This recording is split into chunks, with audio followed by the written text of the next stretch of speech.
Assalamualaikum warahmatullahi wabarakatuh. Kami dari kelompok 1 akan menjelaskan materi yang bertemakan suku, sistem perbankan, dan sistem keuangan itu merupakan saingan atau pelengkap.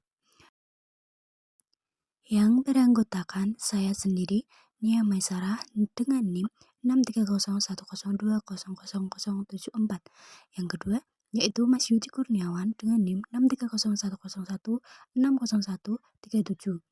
Yang ketiga yaitu Mas Dodi Elfayet dengan NIM 63010200072. Yang terakhir yaitu Mbak Nida Nurfawiziah dengan NIM 63010200074. Pada materi yang pertama tentang sekuitas suku, saya Nida Nurfawiziah NIM 63010200003 akan menjelaskannya. Sekuitas suku adalah mitra Islam dari obligasi konvensional dengan dua perbedaan utama. Yang pertama, mereka mematuhi hukum Islam syariah dengan membayar keuntungan bukan bunga.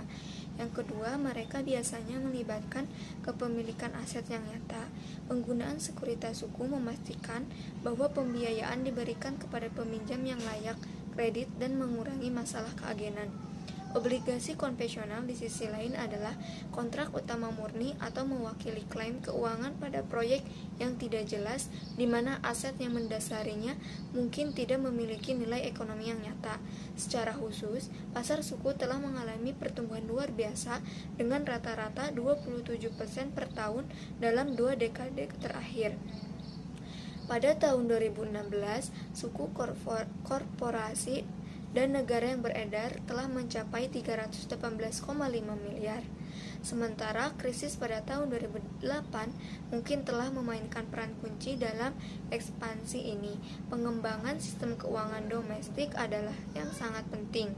Selain itu, apakah pasar kredit berorientasi bank atau berorientasi pasar harus memiliki pengaruh pada suku. Untuk mengungkap bagaimana faktor-faktor tersebut mempengaruhi pasar suku. Selanjutnya, penggunaan sekuritas suku dapat memastikan bahwa pembiayaan diberikan kepada peminjam yang layak dikredit dan mengurangi masalah keagenan. Selain itu, ada obligasi konvensional adalah kontrak utang murni atau mewakili klaim keuangan pada proyek tidak jelas di mana aset yang mendasarinya mungkin tidak memiliki nilai ekonomi nyata. Semau dan Kuaja pada tahun 2017 adalah salah satunya studi yang membawa fokus pada faktor-faktor penentu perkembangan pasar suku yang menggunakan kerangka data panel. Namun mereka gagal untuk menyelidiki pengaruh sistem perbankan dan perkembangan pasar saham di pasar suku. Pada itu lahirlah tentang suku dengan menguji hipotesis berikut. Yang pertama, suku dan pembiayaan bank bersifat substitusi. Sementara kehadiran sistem perbankan yang berkembang dengan baik dapat melengkapi perkembangan pasar suku yang liquid, dan dalam bank dapat berfungsi sebagai dealer dan pembuatan pasar di dalamnya. Sistem perbankan yang lebih canggih kemungkinan besar akan menghilangkan pangsa pasar suku karena bank memainkan peran penting dalam perekonomian negara-negara. Yang kedua, suku merupakan pelengkap pasar obligasi dan saham. Meskipun obligasi konvensional dapat bersaing dengan suku dan menghambat perkembangannya, pasar obligasi dapat menyediakan infrastruktur yang diperlukan untuk penerbitan dan perdagangan suku. Selain itu, disintermediasi yang dihasilkan oleh pasar obligasi harus mempercepat perkembangan pasar suku. Oleh karena itu, kami berharap pasar obligasi dapat melengkapi pasar suku. Selanjutnya, pasar saham yang berfungsi dengan baik mengurangi informasi asimetris dan meningkatkan tata kelola perusahaan yang menurunkan biaya ekuitas eksternal dan biaya penerbitan utang. Sampel dan metodologi.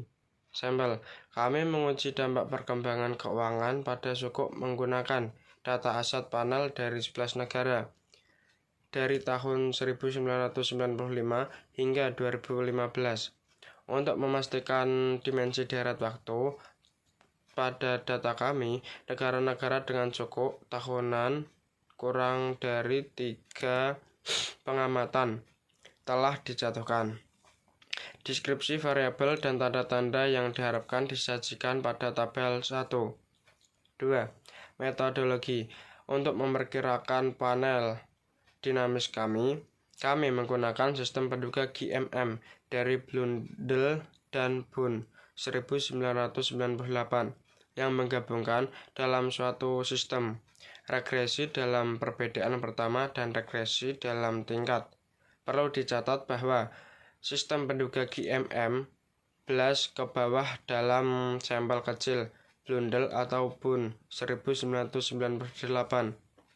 Untuk mengatasi masalah ini, kami menggunakan prosedur Calderat et al. 2000 yang menurunkan ukuran matrik instrumen. Selain itu, kami menggunakan koreksi sampel kecil Wertheimer 2005 untuk varian yang diperkirakan. Tabel 1. Deskripsi variabel sebagai berikut. Definisi perkembangan pasar suku.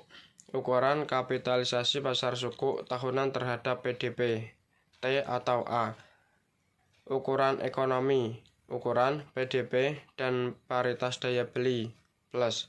Definisi pembukaan perdagangan, ukuran rasio ekspor dan impor terhadap PDB, plus.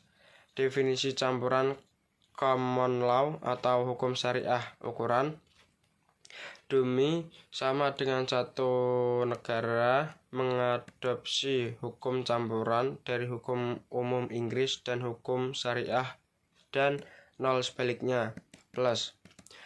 Definisi ukuran sistem perbankan, ukuran kredit sektor swasta oleh bank komersial ke PDB, min. Definisi ukuran konsentrasi perbankan, ukuran persentase aset bank dipegang oleh 3 bank komersial terbesar di tanah air, plus. Definisi pengembangan pasar obligasi, ukuran kapitalisasi pasar obligasi. Selanjutnya saya akan menjelaskan tentang tabel 2 yang pertama, yaitu perkembangan pasar suku variabel dengan data 226, rata-rata 0,700, standar deviasi 2183, minimal 0, maksimal 18.174. Yang kedua yaitu ukuran ekonomi dengan data 226, rata-rata 5.075, standar deviasi 5.696, minimal 0, maksimal 26.748. Yang ketiga yaitu keterbukaan perdagangan dengan data 230, rata-rata 111.527, standar deviasi 92.384, minimal 27.604, maksimal 439.656. Yang keempat yaitu mixed common law atau hukum syariah dengan data 231, rata-rata 0,545, standar deviasi 0,499 dengan minimal 0, maksimal 1. Yang kelima yaitu ukuran sistem perbankan dengan data 244, rata-rata 45.450, standar deviasi 36.448, minimal 3.014, maksimal 154, 892.000. Yang keenam, konsentrasi perbankan dengan data 220, rata-rata 58.372, standar deviasi 34.950, minimal 0, maksimal 100. Yang ketujuh yaitu perkembangan pasar obligasi dengan data 220, rata-rata 22.261, standar deviasi 28.323, minimal 0, maksimal 111.274. Yang akhir yaitu perkembangan pasar saham dengan data 128 dengan rata-rata 87.892, standar deviasi 72.687, minimal 6.781, maksimal 303.568. Ya, untuk selanjutnya yaitu untuk tabel 3. Untuk tabel 3, semakin besar peran bank dalam perekonomian, maka semakin rendah penerbitan sukuk. Untuk yang kolom kedua yaitu mengontrol pengaruh krisis keuangan global tahun 2008. Untuk yang kolom 3 yaitu dampak struktur sektor perbankan diukur dengan konsentrasi bank selain ukuran sektor perbankan. Untuk yang kolom keempat yaitu menjelaskan pengaruh variabel konsentrasi menjadi tidak signifikan, sedangkan pengaruh sektor perbankan tetap negatif dan signifikan. Untuk kolom kelima dan keenam menyelidiki dampak perkembangan pasar obligasi dan perkembangan pasar saham terhadap penerbitan sukuk.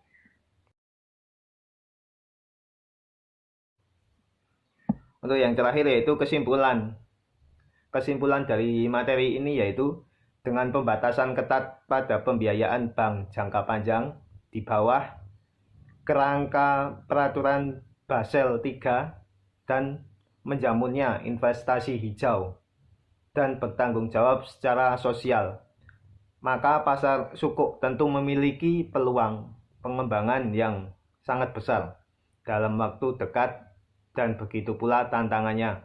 Pengembangan pasar sukuk tergantung pada lingkungan di mana mereka diimplementasikan dan pada apakah pasar kredit berorientasi atau berorientasi pasar. Sektor perbankan yang berkembang dengan baik merupakan hambatan bagi pengembangan pasar sukuk. Di sisi lain, pasar obligasi dan saham yang berkembang dengan baik memfasilitasi ekspansi sukuk. Sekian penjelasan materi dari kelompok kami. Bila ada tutur kata yang salah, mohon untuk dimaafkan sebesar-besarnya. Terima kasih. Wabillahi taufiq wal hidayah. Wassalamualaikum warahmatullahi wabarakatuh.